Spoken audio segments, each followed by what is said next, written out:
Hello aspirants, welcome to AKSIS Academy Daily Current Affairs. So నేను ఇచ్చిన question okay ఇందులో answer పెట్టలేదు, no problem, మనం చూద్దాం. The government of India provides MSP for niger seed. నిన్న అనుకున్నాం కదా నల్ల నువ్వులు అనేదో. సో ఇది cultivated as kharif crop. Some tribal people use oil for cooking. అవునండి, ఇందులో ఏముంది, నువ్వుల నూనె టైపు వాడతాం మనము ఆబ్వియస్గా. సో ఆన్సర్ ఇందులో ఆల్ త్రీ. సో ఈ టైప్ ఆఫ్ క్వశ్చన్స్ ఈ మధ్యకాలంలో యూపీఎస్సీలో ఎక్కువగా వస్తున్నాయి. ఎలిమినేషన్నే ఎలిమినేట్ చేసాడు వాడు. So they eliminated the elimination process. So అలాగే ఈరోజు టాపిక్ మీకు అర్థమయ్యే ఉంటుంది, ఆల్రెడీ ఇమేజ్ చూస్తే. ఈరోజు అంతర్జాతీయ యోగా దినోత్సవం. 2014లో మోడీ గారు ఎన్నికైన నాటి నుండి కూడా యునైటెడ్ నేషన్స్లో ఈ అంతర్జాతీయ యోగా దినోత్సవం అనేటటువంటి దాన్ని ఒక రోజుగా ప్రకటించడానికి అక్కడ కొన్ని అప్రూవల్స్ పెట్టారు. యుఎన్ దాన్ని ఆమోదించింది కూడా. సో యునైటెడ్ నేషన్స్లో దాదాపుగా ఉన్నటువంటి 180కి పైగా ఉన్నటువంటి దేశాలన్నింటినీ కూడా వీటిని ఆమోదించి జూన్ 21వ తారీఖున ప్రతి దేశము కూడా ఈ అంతర్జాతీయ యోగా దినోత్సవాన్ని జరుపుకుంటున్నారు. ప్రతి సంవత్సరం కూడా దీనికి ఒక థీమ్ అనేటటువంటి దాన్ని పెడతారు. ఎగ్జామినేషన్లో మనకు ఆ థీమ్ అడిగేటటువంటి అవకాశం ఉంది. అలాగే ప్రపంచ దేశాలకి భారతదేశ సంస్కృతి, సాంప్రదాయాలు, ఇంకా ఇతర విషయాలు ఇవన్నీ పరిశీలన చేయడానికి కూడా ఇట్లాంటి అంతర్జాతీయ దినోత్సవాలు బాగా ఉపయోగపడతాయి. ఈవెన్ ఇండియా డిప్లొమసీకి సంబంధించి కూడా మిగతా దేశాలని కలుపుకునేందుకు గాను ఇట్లాంటి వేదికలు ఖచ్చితంగా మనకు ఉపయోగపడేటటువంటి అవకాశాలు చాలా ఎక్కువ. సో వీటికి సంబంధించి ఈరోజు మనం ఇంటర్నేషనల్ యోగా డే అనేది న్యూస్లో ఎందుకుందో ఆల్రెడీ చెప్పినాను కాబట్టి దీని హైలైట్స్ ఏంటి, ఈరోజు థీమ్ ఏంటి, అసలు ఇది ఎలా వచ్చింది, దీని తాలూకా చరిత్ర, ఇప్పటి వరకు ఏ థీమ్స్ పెట్టారు, దీని తాలూకా significance, question of the day మనం కొత్తగా చూసేటటువంటి ప్రయత్నం చేద్దాం. యోగా గురించి ఏమీ చెప్పను, మళ్ళీ యోగాసనాలు మీ చేత వేయించినట్టు ఉంటుంది ఆబ్వియస్గా. సో కాబట్టి first one is international yoga day. న్యూస్లో ఎందుకుంది, యోగా మహోత్సవ్, హిందీలో మనం యోగా మహోత్సవ్ అని అంటాం. So international yoga day 10th anniversary, అంటే ప్రపంచవ్యాప్తంగా ఇది 10వ సంవత్సరం మనం జరుపుకుంటున్నాం. దీని తాలూకా లక్ష్యం ఏంటంటే యోగాని ఆరోగ్యము, అలాగే స్పిరిచువల్ గ్రోత్, అంటే ఆధ్యాత్మిక వృద్ధి, అలాగే గ్లోబల్ పీస్, ప్రపంచ శాంతి, వీటి కోసం మనం ఈ యోగా డే అనేటటువంటి దాన్ని ప్రమోట్ చేస్తాం. సో ప్రైమ్ మినిస్టర్ మోడీ గారి ఆధ్వర్యంలో international conference centre Sher i Kashmir శ్రీనగర్లో దీన్ని చేస్తున్నారు. సో ఇంటర్నేషనల్ యోగా డేని ఇప్పుడు ప్రపంచవ్యాప్తంగా ఈ సంవత్సరం శ్రీనగర్ నుంచి చూపించడం జరుగుతుంది. ఈ సంవత్సరం థీమ్ తీసుకున్నారండి, yoga for self and society, అంటే యోగా అనేటటువంటిది మనిషి కోసము అలాగే సమాజం కోసము అనేటటువంటి దాంట్లో తీసుకొని మనం సొసైటీలో physical health and mental wellbeing, మనకి రోమ్లో అనుకుంటా ఒక కొటేషన్ ఉంటుంది, the one who is fit with the body is always fit with mind, అంటే అది రోమన్ భాషలో వేరేలాగా ఉంటుంది. ఇది మీకు నార్మల్గా ఇంగ్లీష్లో తర్జుమా చేసి చెప్పాను. ఎవరైతే భౌతికంగా బలంగా ఫిట్గా ఉంటారో వాళ్ళు శారీరకంగా ఎవరైతే బలంగా ఉంటారో మెంటల్గా కూడా, అంటే బ్రెయిన్ వైజ్ కూడా వాళ్ళు ఫిట్గా ఉంటారు అని చెప్పి రోమన్స్ బాగా నమ్ముతారు. అందుకే మీరు చూడండి, బాగా సినిమాలన్నింటిలోని కూడా ఈ రోమన్ చక్రవర్తులు అందరూ మంచి 6 ప్యాక్ బాడీ, మంచి భలే ఉంటారు వాళ్ళు. ఈ రోమన్ గాడ్స్ కూడా అలాగే ఉంటారు. సో కాబట్టి ఇలా సొసైటీలో శారీరక అలాగే మన మైండ్కి సంబంధించి కూడా ఈ దృఢత్వాన్ని యోగా ద్వారా ప్రమోట్ చేయాలనేటటువంటి దాన్ని థీమ్గా తీసుకున్నారు. అలాగే ఇంటర్నేషనల్ యోగా డే తాలూకా హైలైట్స్ కనుక మీరు తీసుకుంటే జూన్ 21వ తారీఖున జరుపుకుంటారు. ఈరోజే మనకి సమ్మర్ సొలాస్టిస్ కూడా ఉంటుంది, మీకు తెలుసు కదా. ట్రాపిక్ ఆఫ్ క్యాన్సర్ మీద డైరెక్ట్గా సన్ రైస్ అనేటటువంటివి పడతాయి. వింటర్ సొలాస్టిస్, సమ్మర్ సొలాస్టిస్, ఈక్వినాక్స్ అని చెప్పుకుంటూ ఉంటాం. సో ఈక్వినాక్స్ అంటే ఈక్వేటర్ మీద సన్ రావడము, సమ్మర్ సొలాస్టిస్ అంటే ఈ ట్రాపిక్ ఆఫ్ క్యాన్సర్ మీద పూర్తిగా సన్ అనేటటువంటి మన దగ్గరగా ఉన్న అతి దగ్గర నక్షత్రం ఏదైతే ఉందో అది దాని రేస్ కరెక్ట్గా స్ట్రైట్గా పడతాయి. సో ఈ సమ్మర్ సొలాస్టిస్ రోజున మనం జరుపుకుంటాం. అలాగే నార్దర్న్ హెమిస్ఫియర్, అంటే మనకి ఉన్నటువంటి ఉత్తర ప్రాంతం ఏదైతే ఉందో ఇక్కడ లాంగెస్ట్ డేగా ఈ సమ్మర్ సొలాస్టిస్ని మనం చెప్తూ ఉంటాం అనమాట. అయితే ఇది ఫ్రైడే 21 జూన్ ఈరోజే మనం జరుపుకుంటున్నాము. దాదాపుగా 190 దేశాలు ఈ గ్లోబల్ ఈవెంట్లో పార్టిసిపేట్ చేస్తున్నాయి. దీనివల్ల మనకి ఏంటంటే ప్రపంచవ్యాప్తంగా మనకు కావాల్సింది ఏంటి, అందరికీ ఆరోగ్యం అనేటటువంటిదే కావాలి. ఆరోగ్యం ద్వారా మనము ఎలా అయినా సరే శాంతిని సంపాదించాలి. సో దీనికోసం మనందరం కూడా యునైటెడ్ కమిట్మెంట్, అంటే అందరం కలిసి ఒకే కమిట్మెంట్తో దీన్ని చేస్తున్నాము అనేటటువంటి ఒక విషయాన్ని ఈ యోగా డే ద్వారా మనం ప్రపంచానికి చాటి చెప్తున్నాం. సో ఇది ఇంటర్నేషనల్ యోగా డే ఇప్పుడు తీసుకోవచ్చు. అయితే దీని తాలూకా పూర్తి వివరాలు చూస్తే ఎప్పుడు జరుగుతుంది, దాని theme yoga for self and society, purpose ఏంటి, యోగా తాలూకా బెనిఫిట్స్ అంటే యోగా చేయడం వల్ల వచ్చేటటువంటి ఉపయోగాలు. చిన్నప్పుడు నాకు బాగా అంటే మనం శారీరకంగా పెద్ద ప్రభాస్ టైప్ ఏం కాదు కదా, అందులో సగం ఉంటాం ఆబ్వియస్గా. సో శారీరకంగా నాకు చాలా ఇబ్బందులు ఉండేవి. సో అప్పుడు నన్ను చిన్నప్పుడు మా ఇంట్లో యోగాలో జాయిన్ చేశారు. సో దాదాపుగా ఒక 7-8 సంవత్సరాలు యోగా చేసి ఉంటాను. Even I went for yoga competitions. నాకు నిజంగానే ఉన్నటువంటి ఉబ్బసం ఇట్లాంటివి కొన్ని ఉండేవి, అంటే శ్వాస తీసుకోవడంలో ఇబ్బంది, ఇవన్నీ చాలా వరకు క్లియర్ అయిపోయాయి యోగాతో. సో చాలా అద్భుతంగా ఉంటుంది యోగా అనేటటువంటిది. అంటే కేవలం శరీరం వంగడమే కాదు, బాగా ఫ్లెక్సిబుల్గా ఉంటుంది. దాంతోపాటుగా శారీరకంగా తక్కువ రోగాలు వస్తాయి బేసికల్గా యోగా చేస్తే. సో ఇది ప్రపంచానికి చెప్పాలి, ఎందుకంటే ప్రపంచంలో ఇదే తప్ప ఇది తక్కువ ఉంటుంది ఆబ్వియస్గా. ఎవరో బాడీ బిల్డర్స్ అది చేస్తారు తప్ప సాధారణంగా యోగా అనేటటువంటి దాన్ని ఎవరు గ్రహించరు. కానీ కరెక్ట్ యోగా మాస్టర్ దొరకాలి. కానీనండి శరీరంలో చాలా అద్భుతమైనటువంటి చేంజెస్ వస్తాయి. ఈవెన్ మనకి జలుబు చేస్తే కూడా యోగాలో ఒక విద్య ఉంటుంది. అది ఏం చేస్తారంటే ఇలా పెట్టి ఇటుపక్క నుంచి వాటర్ పోస్తారు. వాటర్ పోయడానికి అది ఉంటుంది ఒక ఇన్స్ట్రుమెంట్. ఇలా పోస్తే ఇటు నుంచి లోపల ఉన్నటువంటి మొత్తం అంతా సైనస్ మొత్తం క్లియర్ అయిపోయి చెత్త చెదారం అంతా ఇటు నుంచి పోతుంది. అలాంటి చాలా గొప్ప గొప్ప విద్యలు ఉన్నాయి యోగాలో. ఈవెన్ నీళ్ళల్లో తేలొచ్చు, ఇట్లాంటివన్నీ కూడా. సో ఇవన్నీ మనము యోగా తాలూకా బెనిఫిట్స్ అనేటటువంటి వాటిని ఫిజికల్ అండ్ మెంటల్ టెన్షన్స్, ఇప్పుడు మనిషికి ఉన్న అతిపెద్ద ఇబ్బందులు ఇవే. డబ్బు ఇవన్నీ ఎప్పుడైతే తలకెక్కేసాయో బాగా మనకి ఫిజికల్ అండ్ మెంటల్ టెన్షన్స్ పెరిగిపోతున్నాయి. సో ఇది ఎక్కువగా ప్రపంచవ్యాప్తంగా ఉన్నవి. ఇది డబ్బున్న దేశాలు డబ్బు లేని దేశాలు అని కాదు, డబ్బున్న దేశాలుగా జబ్బులు ఎక్కువ. సో వీటికి ఈ యోగా తాలూకా బెనిఫిట్స్ చెప్పాలి.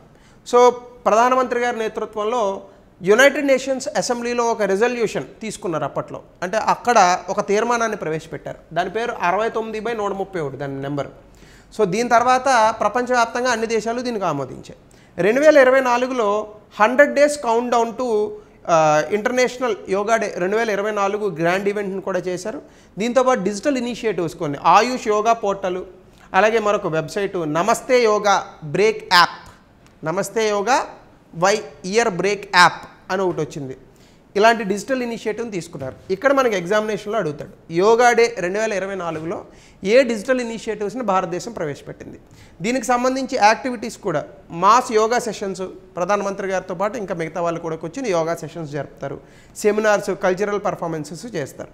అలాగే షేరాయి కాశ్మీరీ ఇంటర్నేషనల్ కాన్ఫరెన్స్ అంటే శ్రీనగర్ కాశ్మీర్ నుంచి ఇది చేస్తున్నారు. దాదాపుగా 190 దేశాలు వాళ్ళ దేశాల నుంచి ఇవన్నిటిలో కూడా పాల్గొనడం జరుగుతుంది. సో దీని తాలూకా థీమ్ కూడా మీకు చెప్పాను కదా, international yoga day theme yoga for self and society. దీని ఫోకస్ అంతా ఎక్కడ ఉంటుందంటే సొసైటీకి సంబంధించి ఒక ట్రాన్స్ఫర్మేటివ్ ఇంపాక్ట్, అంటే చాలా మార్పులతో కూడినటువంటి ఒక ప్రభావం అనేటటువంటిది ఉండాలి. అది ముఖ్యంగా ఆరోగ్యం వైపు దారితీయాలి.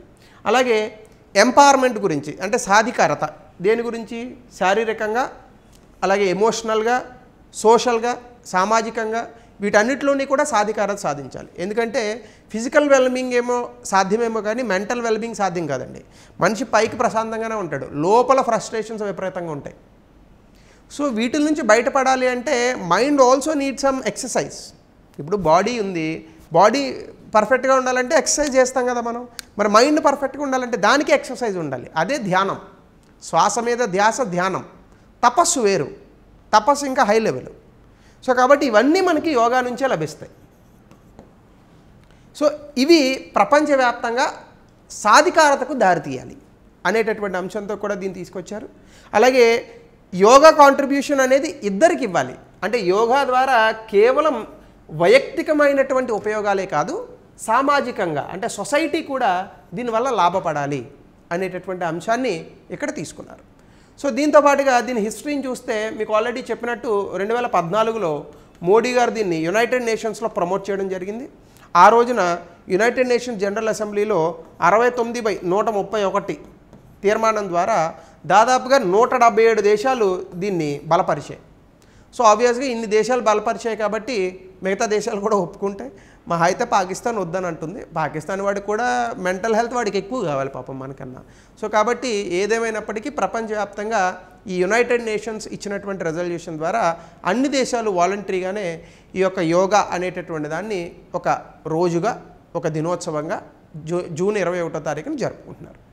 అలాగే యుఎన్ అడాప్టెడ్ దిస్ ఎప్పుడు డిసెంబర్ 11న అడాప్ట్ చేసుకుంది. ఒకవేళ గ్రూప్ 2 లాంటి ఎగ్జామ్లో ఈ డేట్స్ కూడా అడిగేటటువంటి అవకాశం ఉంది. ఆ రోజు నుంచి కూడా 2015 నుంచి మనం యోగా డేని జరుపుకుంటున్నాం. 2014లో రెజల్యూషన్ అనేటటువంటి పాస్ అయింది. బట్ 2015 నుంచి యోగా డేని మనం ప్రతి ఇయర్ ఒక కొత్త థీమ్తో, యూనిక్ థీమ్తో మనం జరుపుకోవడం అనేది జరుగుతుంది. అయితే ఈ థీమ్ కనుక మీరు చూస్తే first time yoga for harmony and peace అన్నారు. దాని తర్వాత సెకండ్ 2016లో achievement of sustainable development goals అన్నారు.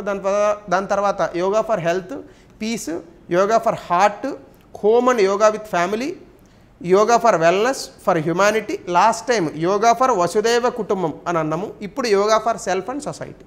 సో కొత్త కొత్త థీమ్స్తో మనం ఎవ్రీ ఇయర్ యోగాని జరుపుకుంటున్నాం. ఎగ్జామినేషన్లో అడిగేటటువంటి అవకాశం ఉంది. దీని తాలూకా సిగ్నిఫికెన్స్ కనుక మనం చూస్తే ఇప్పుడు ప్రపంచవ్యాప్తంగా ఈ యోగా దినోత్సవం అనేటటువంటి దాన్ని అన్ని దేశాలు దాదాపుగా రికగ్నైజ్ చేశాయి. సో కాబట్టి ఇట్స్ ఏ రికగ్నైజ్డ్ ఈవెంట్. అలాగే ఇది కల్చరల్ బ్రిడ్జ్గా పనికొస్తుంది. అంటే భారతదేశంలో ఉన్నటువంటి సాంప్రదాయాలు చాలా తక్కువ దేశాల్లో ఉన్నాయి. ఎందుకంటే చరిత్ర కలిగినటువంటి దేశాలు ఈ ప్రపంచంలో చాలా తక్కువ. బహుశా మనతో సమానంగా చరిత్ర కలిగినటువంటి దేశాల్లో కొంతవరకు చైనా, ఈజిప్ట్ లాంటి దేశాలు ఉంటాయి డెఫినెట్గా. అంటే అట్లీస్ట్ ఏన్షియంట్ టైం నుంచి కూడా డెఫినెట్గా ఉన్నాయి. సో అందులో భాగంగా ఇది ఒక కల్చరల్ బ్రిడ్జ్. అంటే ఒక సాంప్రదాయంతో మిగతా దేశాలను కలపడానికి, ఈ సాంప్రదాయాలను అనుసరించి మిగతా దేశాలతో సత్సంబంధాలను అలాగే శాంతిని పరిడవిల్లేటట్టుగా చూడడానికి ఇవి మనకి బాగా ఉపయోగపడతాయి. అలాగే ఈ ఏన్షియంట్ ప్రాక్టీస్ ఆఫ్ యోగా ఇదేమి ఇప్పుడు వచ్చింది కాదండి, అబ్బో ఎప్పుడో ఉంది యోగా అనేటటువంటిది. మహర్షులు, ఋషులు, ఆ ముందు వాళ్ళు అసలు దేవుళ్ళే దీన్ని సృష్టించారని కూడా చెప్తారు మన పురాణాల్లో. సో కాబట్టి ఇది ప్రపంచమంతా యాక్సెప్ట్ చేసింది. సో దీని కారణంగా చాలా విషయాలు ప్రపంచాలకి ఇప్పుడు తెలుస్తున్నాయి. దాంతోపాటుగా దీని యొక్క ప్రభావం మన తాలూకా శారీరక ఆరోగ్యం పైన, మెంటల్ హెల్త్ పైన, అలాగే మన తాలూకా ఆధ్యాత్మిక వృద్ధి పైన దీని యొక్క ప్రభావం అనేటటువంటిది చాలా ఎక్కువగా ఉంటుందని కూడా డెఫినెట్గా చాలామంది అభిప్రాయపడతారు. సో దీనికి సంబంధించి గ్లోబల్ అవేర్నెస్ అంటే ప్రపంచవ్యాప్తంగా అందరికీ ఇది తెలుస్తుంది. దాంతోపాటుగా హాలిస్టిక్ వెల్బీయింగ్, దీనివల్ల శారీరకంగా బాగుంటారు, అలాగే సమాజం కూడా దీని నుంచి చాలా విషయాలను నేర్చుకుంటుంది. అలాగే దీంతో పాటుగా యూనిటీ అనేటటువంటిది వస్తుంది. అంటే మనందరికీ కూడా ఎప్పుడైతే ఇలాంటి దినోత్సవాలు మనం జరుపుకున్నామో అందరూ కూడా కలిసి జరుపుకుంటారు. సో దీనివల్ల ఏకత్వం అనేటటువంటిది పెరుగుతుంది ప్రపంచ దేశాల మధ్య. దాంతోపాటు మెంటల్ హెల్త్ అనేటటువంటిది ఉంటుంది ఆబ్వియస్గా. సో యోగా ఎక్కువగా చేస్తే జనరల్గా మనకు చెప్తారు, యోగాలో మాకు చెప్పేవారు ఇంతకుముందు, మన ఏజ్ ఎంత ఉంటే అన్ని నిమిషాలు ధ్యానం చేయాలి. అంటే ఇప్పుడు నా ఏజ్ 36 కాబట్టి నేను 36 minutes ఎవ్రీ డే ధ్యానం చేయాలి. ధ్యానం అంటే ఏంటి? శ్వాస మీద ధ్యాస. పక్కన బన్నీ బన్నీ బన్నీ బన్నీ అని ఒక పాట పెట్టుకొని అప్పుడు యోగా చేయకూడదు. యోగా అంటే చాలా ప్రశాంతంగా చేయాలి. చుట్టూ ఏం జరుగుతుందో మనకు తెలియకూడదు. కేవలం మన శ్వాస మాత్రమే, మన ధ్యాస అంతా శ్వాస మీద ఉండాలి. సో అలాగే yoga for self and society ఇందాక చెప్పినటువంటి థీమే. దీంతో పాటుగా మన తాలూకా సాంప్రదాయాలను మనం ఒక రకంగా సెలబ్రేట్ చేసుకున్నట్టు అవుతుంది. ఇవన్నీ కూడా benefits of yoga as far as this International yoga Day is concern. So దీనికి సంబంధించి ఒక క్వశ్చన్ ఇచ్చాను. Ministry of youth and sports యోగాని స్పోర్ట్స్ డిసిప్లిన్గా ప్రియారిటీ కేటగిరీలో ఏ సంవత్సరంలో చేర్చింది? మంచి క్వశ్చన్, మీరు ఆన్సర్ చేయండి. యోగా డే అంటే యోగా అడుగుతా అనుకున్నారా? అలా ఉండదు, వేరేగా అడుగుతాం. ఔషధ కంపెనీల పేటెంట్ల నుంచి దాని యొక్క సాంప్రదాయ పరిజ్ఞానాన్ని భారత ప్రభుత్వం ఎలా కాపాడుతోంది? 150 నుంచి 200 పదాలు. It's good question. గతంలో ఇచ్చినటువంటి క్వశ్చన్ ఇది. సో దీన్ని ఆన్సర్ చేసేటటువంటి ప్రయత్నం చేయండి. సో ఇది ఇంటర్నేషనల్ యోగా డే. క్లాస్ అయిపోయిన తర్వాత మీరు కూడా 2 యోగాసనాలు ట్రై చేసి ఈ రోజుకి మనం సెలవు తీసుకుందాం. So thank you, have a nice day.